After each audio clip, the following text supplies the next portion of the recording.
Hello everyone and welcome back to Clover Knows Pets. I'm Clover, and 2 weeks ago I posted a video on making parrot chop, and in that video I mentioned that if it got a lot of views and if people liked it, then I would make a second video, and it did, so here we are.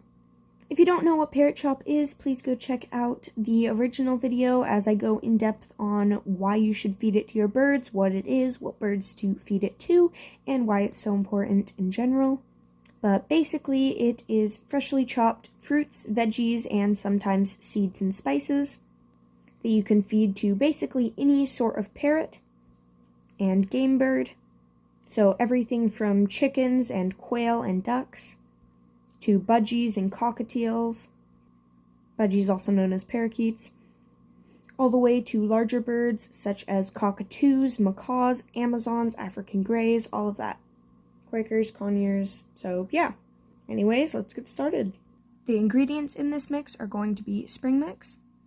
Now, there are a few different brands of this. I'm using Good & Gather, but here are the ingredients. Cilantro, carrots, yes, I do realize how horribly sad these carrots look. Radishes, yellow squash, purple cabbage, Brussels sprouts, bell peppers, celery, cauliflower, and finally turnip greens.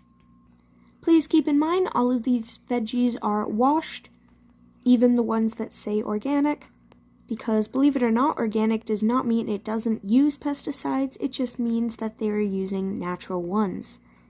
So it is very important that you're always washing your fruits and veggies thoroughly before giving them to any of your pets. Anyways, starting with celery. It's hard to do this one-handed, but since celery has stringy bits in it, it is actually unsafe to feed your birds just like this, because they can cause impaction in your bird's crop, and that can kill them without surgery. So yeah, to get them out, if you break off a piece, see that? There they all are. And you can just peel it off. Do that for all the different parts of your celery, and then you're good. See here, it's coming off. And then you're going to do that for the sides too, that way it's off on everywhere. There we go. Now that all of that's gone, we can safely use it. Also, I recommend you don't throw these away, but instead put them in either a compost bin or just outside for wild animals to eat, because otherwise you are wasting quite a bit of food. Yeah. You could also save it for a vegetable broth or something like that. Personally, I'm going to be feeding it to dubia roaches because I use those as feeder insects for my reptiles. But yeah, anyways, let's continue. For the celery, I'm just going to chop it in long sections first. And then I'm going to chop that up finally. Just like that. Done. Gonna set that in a bowl or tray, then move on. Next up is Brussels sprouts. For Brussels sprouts, just going to chop it in very thin slices. That way, once it's like this, I can just peel it apart, and it leaves a bunch of stringy pieces for the birds to chew on and destroy before eating. Because unlike humans, we try and encourage birds to actually play with their food. Also, just going to set the ends in a compost pile, but there's actually nothing wrong with using them for your birds.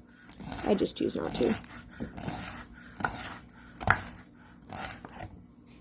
Set it aside, then moving on to the red cabbage.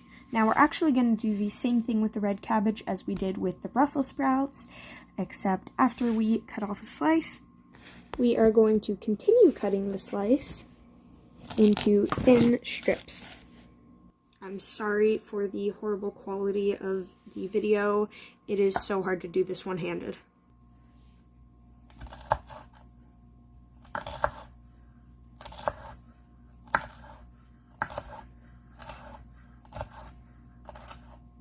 Now, depending on what your bird likes, you could leave it in longer strips like this, but my birds like smaller veggies normally, and so I'm also going to chop it the other way.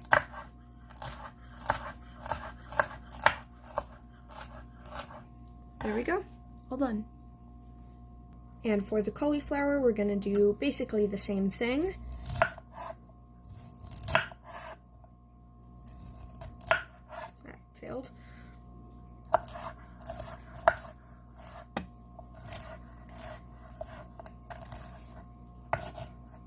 Until you have it in the size that your bird likes. My birds tend to like it in smaller pieces, so I will be doing that.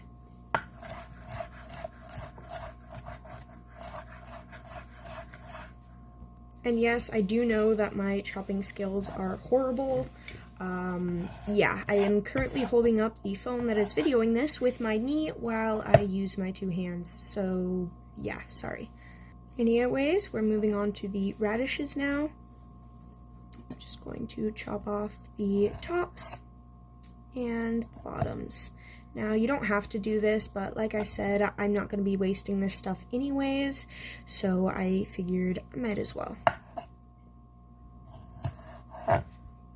Then I'm just going to chop them into chunks, like that, and then chop those chunks into smaller chunks.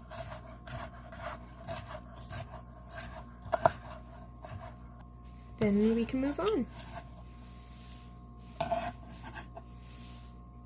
to the spring mix. Now I'm doing a lot more of this. I'm actually gonna do a little more because there are so many different kinds in this, so it's not all one kind of veggie that's being added a lot of. It's a lot of different veggies. What is added a lot of? I don't know. Anyways, for this I'm going to bunch it up. I don't want to bunch it super tight, but just tight enough that I can hold it like this, and I can chop it just like that, all the way through.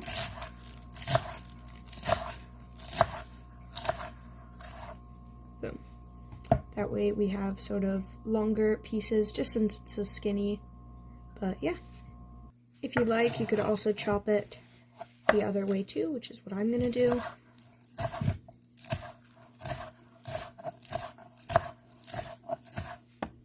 For the turnip greens, I'm going to chop it into chunks like this. Boom.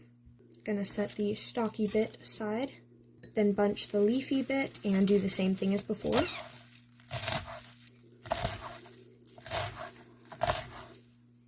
Set that in a dish or bowl with the rest, and then for the stalky bits, basically gonna do the same thing.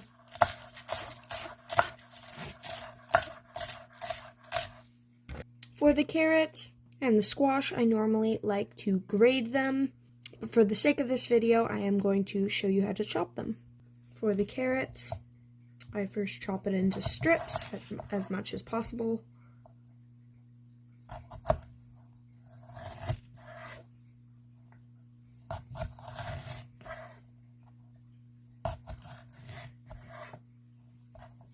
And then I chop it like that.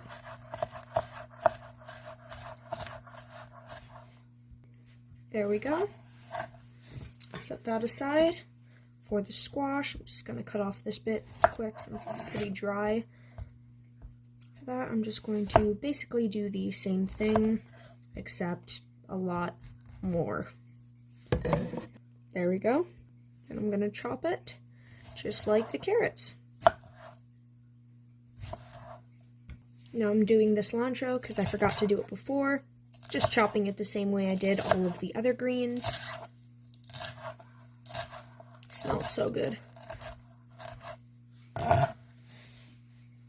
And last but not least, the bell peppers. Just chopping off this bit. Feel free to save the seeds because birds love the seeds in their chop. And so I will be putting them in there too. Just gonna do that. And then cut it sort of like I did the carrot and the squash. Long like that. So hard to do off balance, but anyways. And then like that. Anyways, now all that's left is to mix it up. I'm moving it into this large bowl.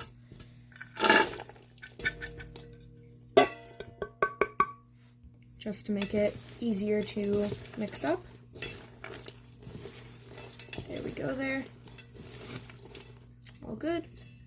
Now, some of my birds like it chopped thicker like this, and then some of them like it really fine, so I'm actually going to take half of this out and chop it even more.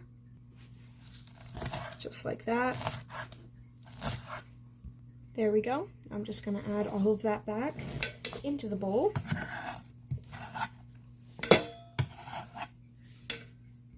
And there you go. You can see the different sizes here. Just gonna mix that up. Also, my hands were washed, yes. Now it's time to add seeds and other items. Also, if you've been hearing a bell ringing in the background of this video, I'm really sorry. Crackers, my Goffin's cockatoo, has been ringing it because he wants attention, and there's not really much I can do about it. I don't dare mess with that bird's bell.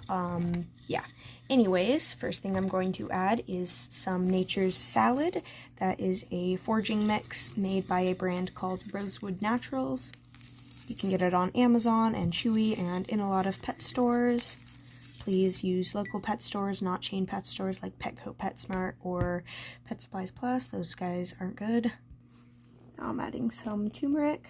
Yes, I am actually touching this with my hands. I know it's not smart. Now this one's really not smart. I'm touching the spinula powder with my hands.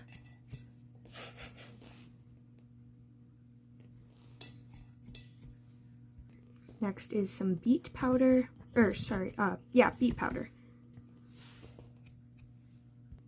Those three look beautiful together, by the way. Super beautiful. Next thing I'm going to add is some wild rice.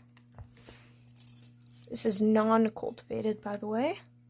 Adding some Timothy hay powder, or at least ground. Adding some cardamom seeds. This makes the chop smell really, really good. Next up is some bee pollen. Some white sesame seeds. You don't want to use too much of these because they are high in fat. Next is steel cut oats. This is a favorite of my birds. Now I'm adding this seed trilogy, which has sprouted almonds, sprouted pepitas, and sprouted pumpkin seeds. Sorry, sunflower seeds. I'm only able to add these because they are sprouted, otherwise they would be way too high in fat. Oh my god, apparently I can't talk anymore because these are not sprouted, these are soaked. Sorry. I'm gonna smash some of them, make it easier for the smaller birds to eat. I also just last minute decided to add some strawberries. Since a strawberry is a fruit, no, it's actually not a berry, but anyways, since it's a fruit or berry or basically a sweet thing, I am chopping it into larger chunks, which makes it more of a challenge for my birds to eat, first of all, since I have mostly smaller birds. And second of all, it means that it'll stay together longer because being a fruit, it just tends to get soggy very quickly. So yeah. Anyways, that's it. Now I'm just going to mix all of this together.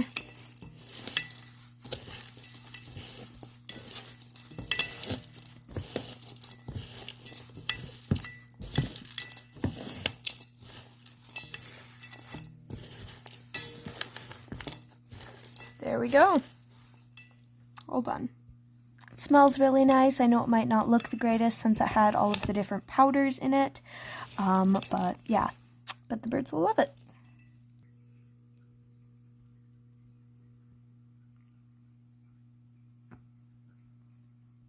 Anyway, subscribe if you haven't already, and like this video if you want to see a third parrot chop recipe. And I will see you next time.